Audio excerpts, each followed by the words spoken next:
So once you have your leaves all made, we're going to go ahead and put them on our cake. And we're just going to kind of eyeball where they were before. If you have another copy of your pattern, it's good to reference back to it.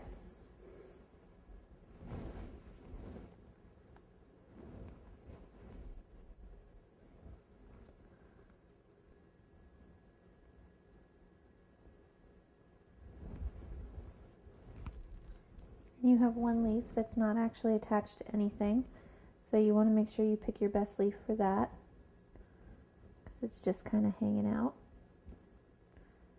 There we go. Okay. Brush off any extra cornstarch. And remember, these aren't done yet. We're going to be detailing these a little more. Hold on to these last two because they're going to go at the top part of that other rose. And let me show you how we're going to be doing our roses. Now, traditionally, you would think that we would be doing red roses, but today we're going to be doing yellow. Mostly because we already have the big red heart, and also because yellow just happens to be my mother's favorite color. So, I'm just going to get out a little more of that bright yellow. And we're going to do essentially the same thing as we did with the leaves. We're not going to roll it very thick. We're not going to roll it very thin. But we want it nice and uniform at about 1/16 of an inch. Okay. And let's square these edges up. We want 2 strips that are about 1 inch wide. And all we're going to do is take your water and paint it along the bottom or the top, whatever, on the back side. And you're just going to fold it in half. And you want it to touch, but you don't want to fold it sharp on those edges. You want to leave it puffy on the one side. So when it's done, it looks something like that. Okay? And then I'm going to cut this at a 45-degree angle.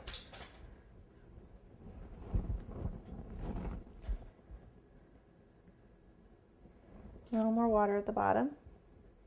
And I'm just going to take that 45-degree angle I just cut, and I'm going to make a nice little spiral. And then basically what I'm going to do is I'm going to kind of tuck and pinch and roll together. Now this is a little bit more difficult because we don't have a lot of extra at the bottom to squeeze off. And the reason for that is we're going to be putting some additional petals on, but also because we don't want it really tall. We're still actually going to remove quite a bit of that. So we're left with what looks like this kind of ruffled ribbon rose. And you can give it a little more personality. You know, play with the petals until you've got a shape you're really happy with.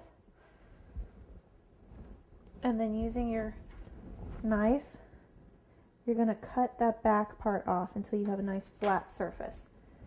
And then with a little bit of water on that flat surface, go ahead and attach it. We're going to put one there. And then we're going to go ahead and make our other one. And remember, you don't want it to be perfect. We're going to go ahead and we're going to actually paint several more details onto this rose. So it doesn't need to be perfect. And you can see those are a little bit different than the ones that I've taught you before because they're a bit bigger, a little puffier, a little more cartoonish, and then we're going to go ahead and we're going to detail those.